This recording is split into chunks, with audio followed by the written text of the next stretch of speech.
Good morning प्यारे बच्चों। आज सितंबर 30 को, इस महीने के आखिरी दिन को, हम ट्रिग्नोमेट्री का एक नया चैप्टर शुरू करेंगे जिसका नाम है हाइट एंड डिस्टेंस, जिसको आपकी वर्कशीट संख्या 38 में लिया गया है और हिंदी वाले बच्चे इसको जानेंगे ऊंचाई एवं दूरी के चैप्टर से। हम मैथ्स में जो भी करते हैं बेटा, उसका कुछ ना कुछ हमारी डेली लाइफ में, हमारे दैनिक जीवन में एक एप्लीकेशन होता है। उसको हम अपने दैनिक जीवन में इस्तेमाल करते हैं। जैसे कि आप जोड़, घटा, गुणा, भाग, इसको लगभग हर रोज़ अपनी दैनिक जीवन में इस्तेमाल करते हैं। इसी तरह से ट्रिग्नोमेट्री का भी हमारी डेली लाइफ में बहुत यूज़ है। हमने पिछली शीट्स में भी डिस्कस किया था।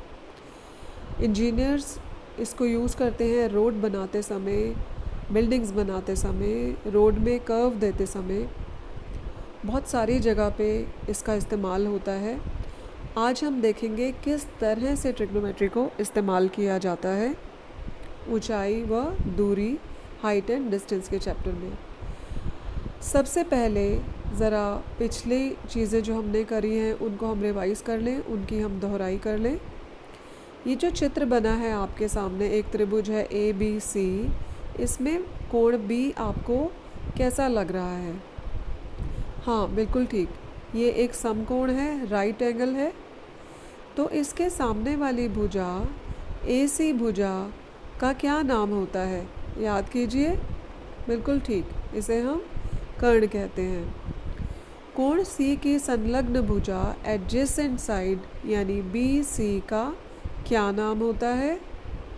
हाँ, बिल्कुल ठीक, इसको हम आधार या बेस कहते हैं। कोण C के सामने जो भुजा AB है उसका क्या नाम होता है? बिल्कुल ठीक, इसको हम लंब या परपेंडिकुलर कहते हैं। बिल्कुल ठीक। इस दोहराई के बाद चलते हैं आज के चैप्टर की तरफ कि हम दैनिक जीवन में कहाँ कहाँ देखते हैं समकोण त्रिभुज को। इस चित्र को देखें ध्यान से। दीवार के साथ में एक सीढ़ी रखी गई है। आपने ऐसा देखा है ना, अक्सर देखा होगा। तो हम ध्यान से देखें कि ये फर्श, दीवार और सीढ़ी, ये मिलकर किस तरह का त्रिभुज बना रहे हैं? यहाँ कौन सा कोण बन रहा है? बिल्कुल ठीक, ये एक समकोण त्रिभुज बन रहा है जिसमें हमारा समकोण कहाँ है?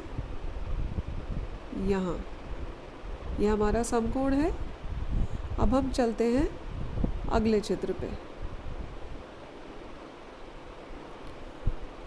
यहाँ पर एक व्यक्ति खड़े होकर और एक पेड़ को ऊपर देख रहा है।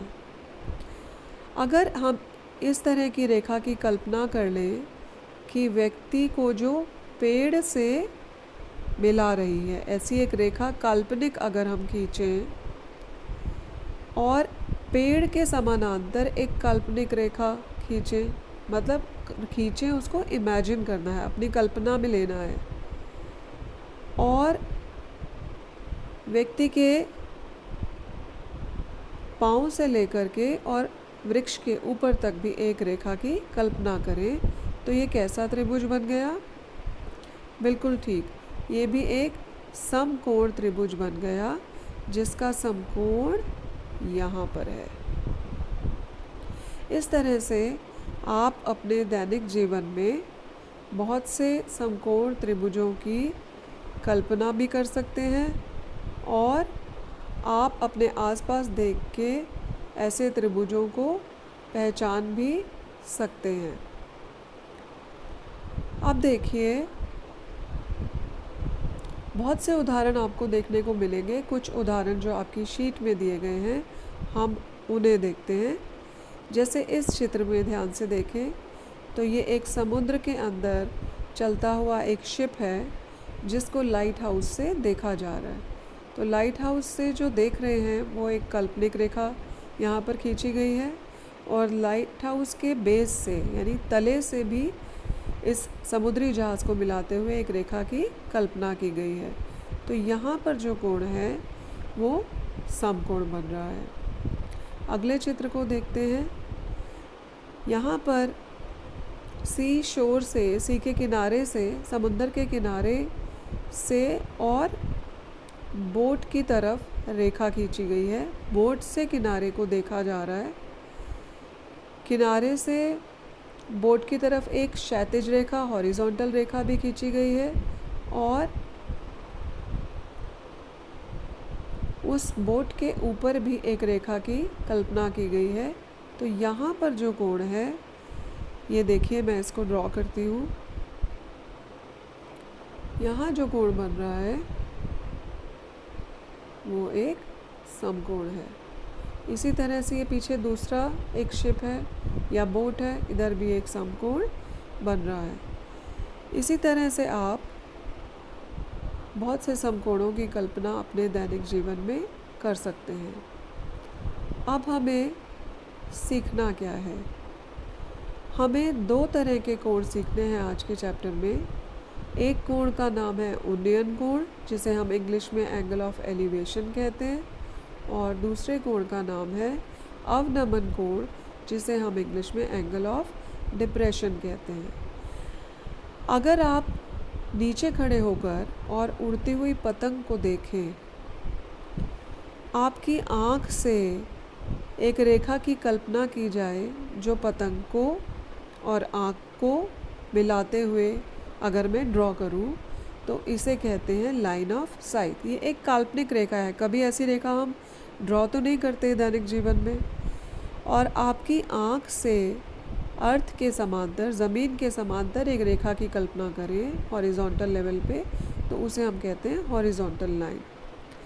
इस तरह से हॉरिजॉन्टल लाइन और लाइन ऑफ साइट के बीच जो एंगल बनता है उसे कहते हैं एंगल ऑफ एलिवेशन। यह हमेशा हॉरिजॉन्टल लाइन के ऊपर की तरफ बनता है।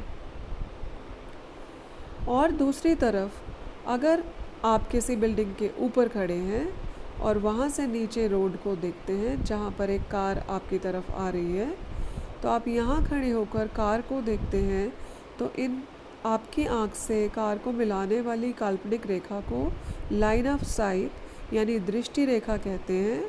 और आपकी आँख से अर्थ के समांतर, ज़मीन के समांतर एक लाइन अगर ड्रॉ कर दी जाए, उसे हॉरिजॉन्टल लाइन यानी क्षैतिज रेखा कहते हैं। हॉरिजॉन्टल लाइन से लाइन ऑफ साइट को मिलाने वाली रेखा जो कोण बनाएगी वो हॉरिजॉन्टल लाइन से नीचे की तरफ होगा। इसे एंगल ऑफ डिप्रेशन कहते हैं। एक और चित्र देखिए बेटा। इस चित्र में देखिए, ये एक लड़की खड़ी है यहाँ नीचे और वृक्ष पर एक पक्षी है। अगर ये पक्षी लड़की को देखता है तो एरो से देखिए इसको रिप्रेजेंट किया है कि ये डाउनवर्ड्स है एरो, यानी पक्षी लड़की को देख रहा है। ये काल्पनिक रेखा है तो इसे लाइन ऑफ साइट कहेंगे हम पक्षी के लिए। और पक्षी की आँख से अर्थ के समांतर, अर्थ के पैरेलल जो लाइन खींची उसे हॉरिजॉन्टल लाइन यानी क्षैतिज रेखा कहेंगे। तो हॉरिजॉन्टल लाइन से नीचे की तरफ लाइन ऑफ साइट के साथ जो एंगल बनेगा उसे मैंने डी लिखा है, एंगल ऑफ डिप्रेशन यानी अवनमन कोण कहेंगे। जब आप ऊपर से नीचे की ओर देखते हैं, जैसे पक्षी लड़की को देख रहा है, तो एंगल ऑफ डिप्रेशन बनता है। इसके विपरीत यदि लड़की पेड़ पर लगे फल को देखे, यानी नीचे से ऊपर की ओर देख रही है, जैसा कि ये एरो भी दर्शा रहा है, इसे हम इस काल्पनिक रेखा को लाइन ऑफ साइट कहेंगे, जो आँख और फल के बीच में अगर हम कल्पना से ड्रॉ करें। और लड़की की आँख से ज़मीन के समांतर पेड़ तक जो रेखा ड्रॉ करेंगे काल्पनिक, उसे हम हॉरिजॉन्टल या क्षैतिज रेखा कहेंगे। तो क्षैतिज रेखा से दृष्टि रेखा को मिलाने वाला ये कोण, लाइन ऑफ साइट को मिलाने वाला कोण उन्नयन कोण यानी एंगल ऑफ एलिवेशन है।